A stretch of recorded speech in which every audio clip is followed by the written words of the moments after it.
Serat Centini Jilid 10 berisi 38 pupuh, dari pupuh 600 sampai dengan 637, yang menceritakan setelah tidak menemukannya Syekh Amangrogo, Jayang Westi, Jayang Rogo, Kolowiryo, dan diiringi oleh santri yang bernama Nuripin, memutuskan untuk kembali ke Wonomerto, serta ditangkapnya Syekh Amangrogo, lalu dilarung atau dibuang di Laut Selatan.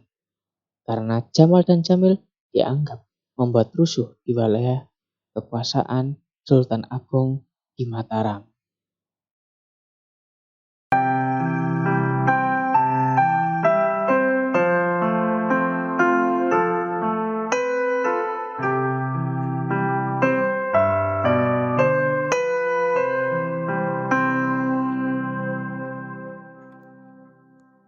Isi Serat Centini Jilid 10 melanjutkan cerita tentang perjalanan Jayang Westi, Jayang Rogo, Kulowiryo, dan diiringi oleh santri yang bernama Nuripin dalam rangka mencari Syekh Amangrogo di wilayah Jawa Timur, serta cerita tentang penangkapan Syekh Amangrogo oleh Tumenggung Wiroguno atas perintah dari Sultan Agung akibat ulah dari Jamal dan Jamil yang menyebarkan ilmu karang dan ilmu sihir di daerah kekuasaan Mataram yang dianggap meresahkan masyarakat setempat.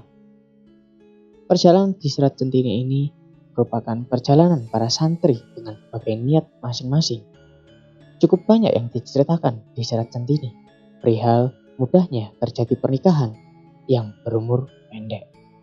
Di jilid 2 pernah diceritakan yang dimana Mas Cebolang yang menikahi 4 cantrik di padepokan Syekh Wakidiyat di Gunung Tidar dan diceraikan begitu saja ketika hendak meneruskan perjalanan. Di jilid 7 diceritakan Syekh Amangrogo meninggalkan Niken Tamangraras setelah menikah selama 40 hari. Pada jilid ini Jayang Rogo menikahi Roro Widuri di Trenggalek, Lembu Kosto hanya selama 7 hari. Kemudian ditinggal begitu saja ketika Jayang Rogo pulang menuju Wonomerto. Apakah kebiasaan ini masih terjadi pada masa kini? Di daerah yang pengaruh budaya pesantren masih sangat kuat di pedesaan. Pada budaya priai dianjurkan bahwa pernikahan hanya sekali seumur hidup dan selamanya. Oleh karena itu dianjurkan sangat berhati-hati dalam memilih jodoh. Meskipun ada yang bilang bahwa jodoh sudah berada di tangan Tuhan, namun kita juga harus tetap selalu berhati-hati dalam memilih. Paling tidak itu yang mungkin saya pelajari dari berbagai macam hal yang sudah saya lihat sendiri maupun yang sudah diberitahu oleh orang lain pada saya. Budaya pesantren lebih primisif perihal pernikahan. Wanitanya mungkin agak kurang berhati-hati dalam memilih pasangannya. Bisa menerima pasangan yang sudah menikah dan bisa menerima pasangannya menikah lagi. Atau mungkin dalam Islam ada istilah poligami yang dimana laki-laki bisa menikahi lebih dari satu istri.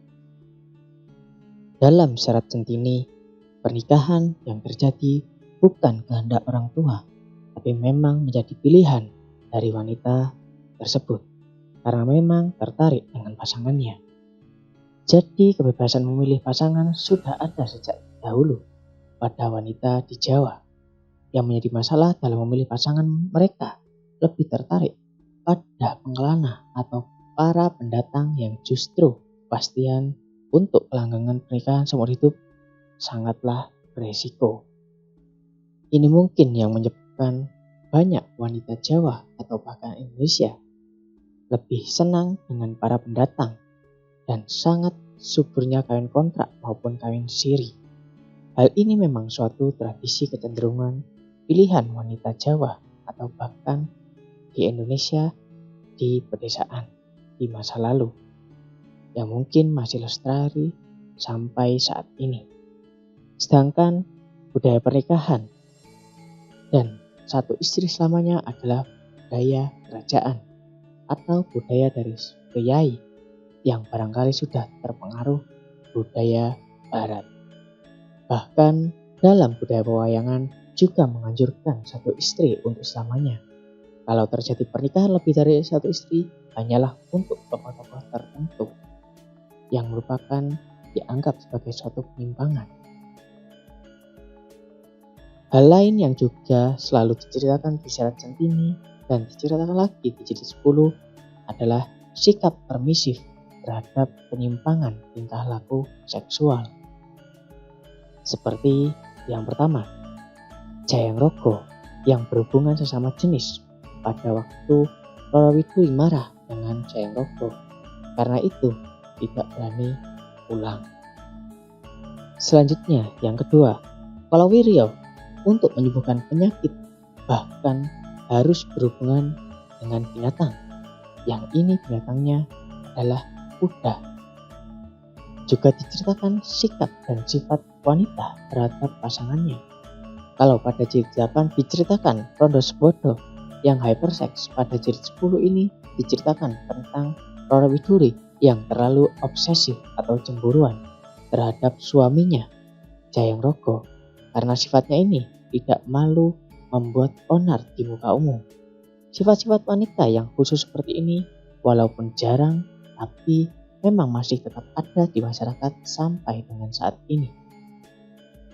Sedangkan untuk cerita atau legenda maupun ilmu spiritual yang dibicarakan pada jilid 10 ini adalah cerita tentang Arya Banyakulan dari Singosari, perihal asal-usul ikan keramat di Kedung Bagong. Cerita semacam ini tersebar hampir di seluruh Jawa. Adanya suatu tempat yang dikeramatkan yang dihubungkan dengan tokoh kerajaan-kerajaan Jawa di masa lalu. Tempat-tempat keramat bisa dijadikan pengalaman atau pengamalan ilmu yang bersifat syirik ataupun ilmu hitam, tapi juga bisa dijadikan sebagai tempat untuk mendalami keajaiban kekuasaan Allah Subhanahu wa taala. Jadi ada dua sisi dari satu tempat itu, tergantung dengan niatnya. Untuk adat istiadat, yang pertama adalah tentang perbedaan wayang krucil dan wayang purwo. Wayang krucil dibuat dari kayu putih, bentuknya lebih kecil dari wayang purwo. Ceritanya biasanya menceritakan tentang kisah-kisah Majapahit maupun cerita Panji. Mungkin kalau sekarang wayang krucil itu juga sama dengan wayang klitik karena terbuat dari kayu dan kalau digerakkan berbunyi klitik-klitik. Dan mungkin untuk saat ini sudah sangat jarang dipertunjukkan. Lalu untuk wayang purwo dibuat dari kulit, lebih tepatnya kulit kerbau. Ceritanya pastinya dari dua babon besar, yaitu Ramayana dan Mahabharata. Dan cerita-cerita dari pewayangan ini masih cukup populer sampai saat ini, terutama di masyarakat pedesaan di wilayah Jawa Tengah, Jawa Timur, maupun wilayah-wilayah lain yang berada di luar Jawa.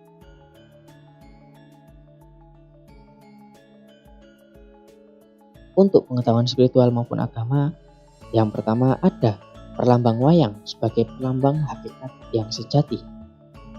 Menonton wayang harus mengetahui cermah atau kulit dan tulang,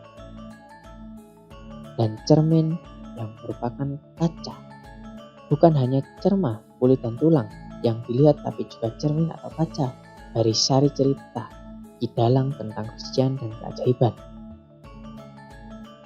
Untuk ini, dalam menonton pewayangan, kita juga bisa mengetahui baik dari luar kulitnya maupun sampai ke dalamnya dari tulang-tulangnya.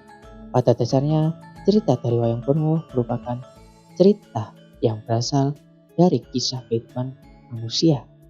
Karena itu, setelah menonton wayang, kita harus bisa bercermin kepada diri kita sendiri, ataupun bisa menjadi introspeksi diri. Selanjutnya yang kedua ada makna rasa topeng. Dalam kehidupan hanya ada dua perkara, baik atau buruk. Seperti yin dan juga yang. Baik dan buruk adalah suatu pilihan. Kalaupun memakai topeng yang bersifat baik, tarian yang disajikan halus dan menarik. Namun sebaliknya, jika memakai topeng yang bersifat buruk, maka tarian yang disajikan pasti sedikit kasar dan berangasan. Ini sejatinya pilihan dalam hidup kita. Yang ketiga ada hakikat pengabdian. Dasar dari pengabdian adalah sikap andap asor atau sikap merendah. Rabot genging utami, andap asor wekasan luhur. Sikap dalam mendalami ilmu agama. Seperti halnya dengan mengaji maupun bekerja atau istilahnya ngawulo.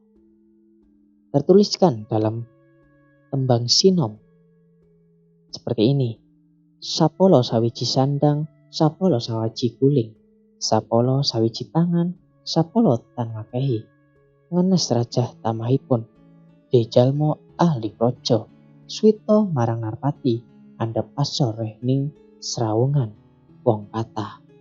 Artinya menerima apapun yang serba sedikit dan selalu bersikap merendah dalam pergaulan orang-orang.